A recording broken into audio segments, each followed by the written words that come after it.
दोस्तों, कैसे हैं आप सभी। आई होप कि आप सभी स्वस्थ होंगे, मस्त होंगे और अपने अपने कार्य में व्यस्त होंगे। और इसी व्यस्तता के बीच हमारी वीडियो ज़रूर देखा करें। तो चलिए बात करते हैं जगत भैया और उनके पूरे कुनबे के बारे में। क्योंकि आप सबको पता है कि जगत भैया जो है लीपा पोती करने के लिए 2 दिन पहले आए थे। जब उन्होंने पूरी लीपा पोती कर ली तो उसके बाद उनके फैमिली मेंबर्स का भी रिएक्शन आया था। लेकिन रिएक्शन इतना सॉफ्ट था कि वो बात हजम नहीं हो पा रही है। दूसरी तरफ वो बात चलो हजम भी हो जाती, लेकिन दूसरी तरफ अगले ही दिन जब जगत दीदी अपने उस लीपा पोती वाले वीडियो पर रिएक्शन देने आई, रिएक्ट करने आई, तो अचानक से राज परिवार पूरा हमलावर हो गया। राज परिवार ने ऐसा लग रहा था कि जगत दीदी की खाल उधेड़ के रख देंगे। उनकी बहन जो कल तक ये बोल रही थी कि मैं उस शख्स को जानती तक नहीं हूं और मेरा जिंदगी में उससे कोई नाता रिश्ता नहीं रहेगा, मैं उसके बारे में कोई बात नहीं करना चाहती हूं। जब जगत दीदी की पोल मतलब लीपा पोती वाला वीडियो आया था, तब उन्होंने यही कहा था कि मेरा कोई मतलब नहीं है और उस वीडियो पर मैं कोई रिएक्ट नहीं करूंगी, वो जाने उसका काम जाने। फिर अचानक से कल जब जगत दीदी का वीडियो आया तो वो क्यों गाड़ी साइड में लगवा कर लाइव आई थी, किस लिए? सब्र कर लेती, 2 घंटे बाद घर पहुंच के आराम से लाइव आ जाती। क्या जरूरत पड़ गई थी इतनी जल्दी सफाई देने की? क्या जरूरत पड़ गई थी कि अपना गुस्सा इतनी जल्दी निकालना ही निकालना है? अप्सरा मॉम पूरी रात नहीं सोई। वो अपने बेटे की गलतियों पर उन्हें बड़ी अच्छी सी नींद आ जाती है, लेकिन जब दूसरा उसी वीडियो पर रिएक्ट करता है, रिएक्शन देने आता है, तो उनको मिर्ची लग जाती है, पूरी रात नींद नहीं आती। तो अप्सरा मॉम आप नींद की दवाई खा लीजिए, है ना। नींद की दवाई खा के सोया करें, आराम से उठा करा करें। सर्दी का वैसे भी बहुत सर्दी पड़ रही है, तो थोड़ा सा अपना ध्यान भी रखें। दूसरी तरफ जगत भाभी, भाई जगत भाभी इस अपने पति के वीडियो पर, लीपा पोती वाले वीडियो पर तो एक कम्युनिटी डाल के निश्चिंत हो गई, उनका काम खत्म हो गया। क्यों? क्योंकि पति है भाई, पति से नहीं उलझ सकती। पति तो परमात्मा है, पति तो परमेश्वर है। पति के बारे में क्यों बोलेंगी वो अपशब्द, है ना। पति के बारे में उन्होंने कभी बहुत ज्यादा अपशब्द नहीं बोला है, लेकिन जैसे ही जगत दीदी की वीडियो आती है, भाई हंस हंस के चेहरे पे मुस्कान ला ला के जनता के आगे अपनी अर्जी डाल रही हैं। और ये भी बोल रही है, पूरा वीडियो देखा है, पूरी वीडियो पे उन्होंने 7-8 मिनट का वीडियो बनाया उन्होंने जगत दीदी की वीडियो पर, और बोलिए मैंने देखा नहीं, मैं ऐसे लोगों का वीडियो नहीं देखती, मैंने बस शुरुआत का कुछ सेकंड देखा और उसके बाद जो है मुझे हंसी आ गई। तो ये हंसी आप रखिए उस वक्त के लिए जब आपका पति पूरी तरह से हाथ से निकल जाएगा। बेचारा हर बार सिवान आना चाहता है, लेकिन पता नहीं वो क्यों सिवान ही नहीं आ पा रहा है। उसकी या तो ट्रेन नहीं सिवान आती है, या फिर उसकी गाड़ी सिवान की तरफ रुख ही नहीं करती। वो हर बार दिल्ली जाता है और सोचता है, अपनी वीडियो में बोलता है कि मैं सिवान जा रहा हूं, पर वापस अंबाला पहुंच जाता है। तो आप थोड़ा इस बात पर ध्यान दीजिए। दूसरों के बारे में ज्यादा ध्यान देने की जरूरत नहीं है, और ना ही आपका वक्त है। अभी आपका वक्त जो है थोड़ा सा नाजुक चल रहा है, तो अभी आपको अपने परिवार पर ध्यान देना चाहिए। अगर आप घर बसाना चाहती हैं तो थोड़ा अपने पति की तरफ देख लीजिए, क्योंकि उसकी हरकतें सुधरने वाली नहीं है, वो सुधरने वालों में से है नहीं।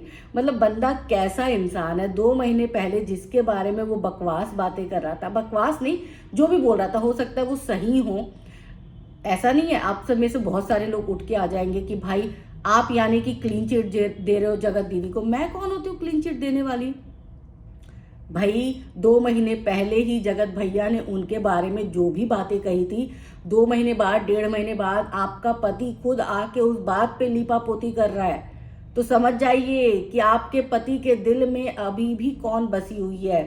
तो आपको ज्यादा हंसने की जरूरत नहीं है, आपको ज्यादा उछलने की भी जरूरत नहीं है। लोग वहां जगत दीदी, जगत भाभी को हिम्मत दे रहे हैं, जगत भाभी की हिम्मत की दाद दे रहे हैं, लेकिन हम ये सोच रहे हैं कि जगत भाभी इतनी हिम्मत क्यों लेकर आ रही हो सामने? इतनी हिम्मत आप अपनी निजी जिंदगी में लेकर आओ।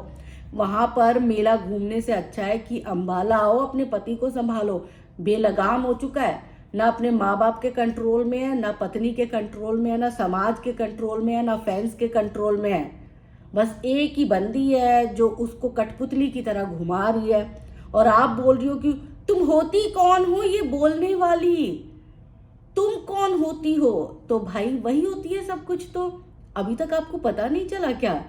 मुझे इस जवाब पे इतनी हंसी आ रही थी कि तुम होती कौन हो।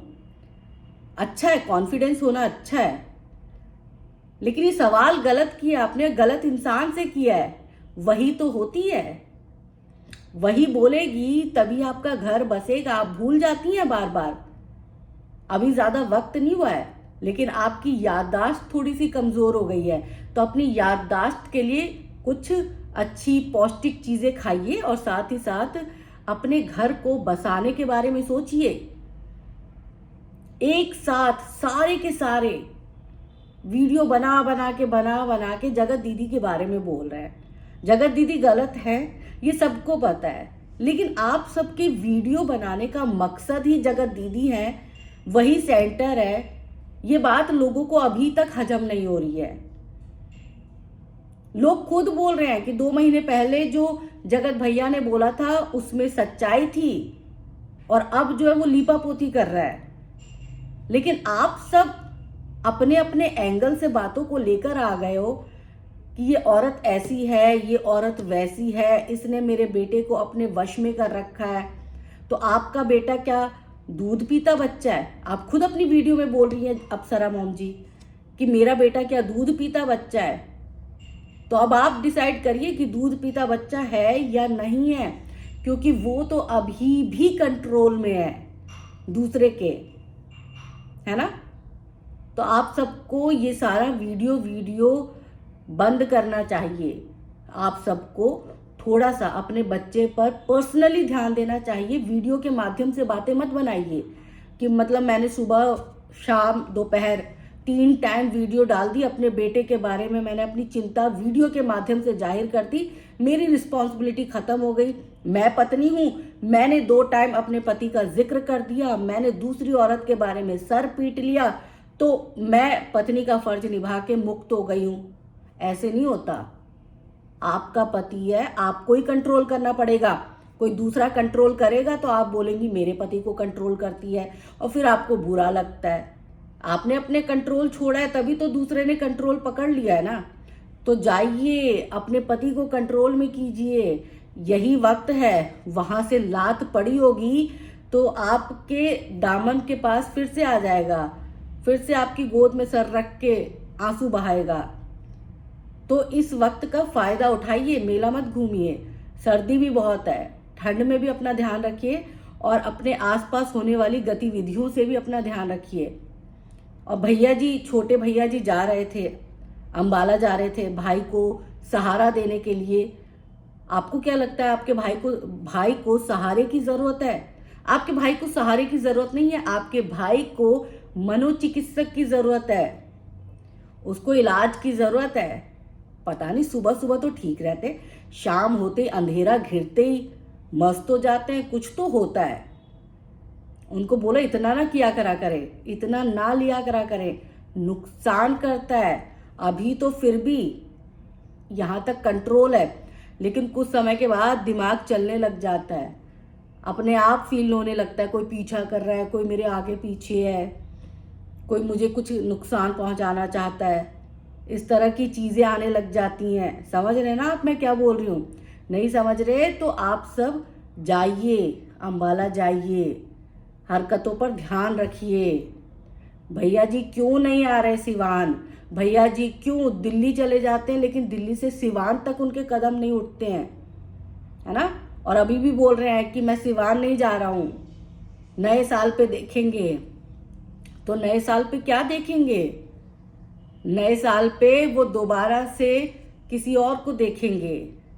नया साल आ रहा है, नया अपने लाइफ को स्टार्ट दीजिए। वीडियो मत खेलिए, और जगत दीदी के वीडियो से डिस्टर्ब मत होइए, डिस्टर्ब अपने बेटे की हरकतों से होइए। जगत दीदी गलत है, आपका बेटा 100% गलत है, वो भी 50% गलत है ना। अपने चरित्र को बचाने की जिम्मेदारी सिर्फ एक औरत की नहीं होती, आदमी की भी होती है। औरत अगर चरित्रहीन होती है तो आदमी क्या चरित्रहीन नहीं होता? होता है, वो भी होता है। फिर औरत को तो इतना गूगली दे रहे हो, औरत के बारे में तो इतनी बकवास बातें हो रही हैं, है ना, बेहया औरत, सब कुछ बोला जा रहा है, लेकिन अपने पति के बारे में कुछ नहीं बोला जा रहा। अपने पति के बारे में 2-4 शब्दों से आगे कोई बढ़ ही नहीं पा रहा है। अपने बेटे के बारे में 2-4 शब्दों से ज्यादा कोई नहीं बढ़ पा रहा है। जादू टोना कर रखा है मेरे पति पे, मेरे बेटे पे, मेरे पति को कंट्रोल कर रखा है। अरे आपका पति खुद कंट्रोल होना चाहता है, आपका बेटा खुद कंट्रोल में जा रहा है और आप सबने छोड़ रखा है, क्योंकि आप सबके लिए बेटा नहीं, वीडियो इंपॉर्टेंट है। वीडियो बनती रहनी चाहिए, बेटा जाए भाड़ में। तो ध्यान दीजिए अपने बेटे पर भी, और इतना मुस्कुराइए मत। भाभी जी से ये अपील खासकर करूंगी कि इतना मुस्कुराइए, अपने पति के पास आके अपने अच्छे दिन लाकर फिर मुस्कुराइए। किसी के हालात पर मत मुस्कुराइए। आज आप उसके हालात पर मुस्कुरा रही हैं, वो कल आपके हालात पर मुस्कुराएगी, क्योंकि यही हुआ है ना। पहले वो आपके हालात पर मुस्कुरा रही थी, फिर अब आप उसके हालात पर मुस्कुरा रही हैं, कल को फिर वो आपके हालात पर मुस्कुराएगी। तो ये तो चलता रहेगा, है ना। तो जाइए, समझदारी इसी में है कि दूसरे पर ध्यान मत दीजिए। दूसरे का वीडियो आप नहीं देखती, बहुत अच्छी बात है, देखिए भी मत, क्योंकि देखने के बाद आपका रिएक्शन जो है ना वो अलग ही तरीके से निकलता है। और भाई खुशी इस बात की है कि दूसरे चैनल पर भी तो हो गए ना, 100 के हो गए। तो जिस मोटिवेशन के साथ आप काम कर रही हैं करते रहिए। पति और आपका पूरा खानदान, पूरा कुनबा नए नए चैनल बनाइए, नए नए चैनल पर वीडियोस डालिए। लोग तो आप सबके बहकावे में आ ही जाते हैं, लोगों को सच्चाई दिखती नहीं है। याददाश्त भी कमज़ोर होती है लोगों की, वो भूल जाते हैं कि 2 दिन पहले आप सबने क्या किया था, क्या कहा था। तो खैर, अगर आप सलाह मानती हैं लोगों की तो जाइए, अम्बाला जाइए, अपने पति को बचाइए, अपने पति की देखभाल करिए, उनके दिल में जगह बनाइए, उनके घर में मत जगह बनाइए, है ना। यही होता है एक पत्नी का काम। और बार बार दूसरी औरत का नाम लेके विक्टिम कार्ड मत खेलिए, है ना। आपने हमेशा यही किया, अब मत करिए। अब सिर्फ अपने घर पर ध्यान दीजिए।